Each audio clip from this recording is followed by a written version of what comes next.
Hello friends.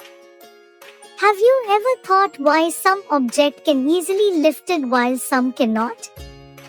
Well, this is because different objects have different weights.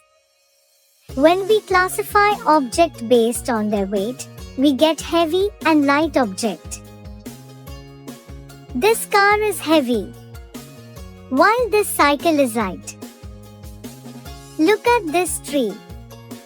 It is heavy, whereas this plant is light. A lion is heavy, but rabbit is light. Now can you tell me which animal is heavy and which animal is light? That's right. The cat is heavy and rat is light. Do you know that we can also compare objects based on their space? We will learn about this when we meet again. Till then, bye.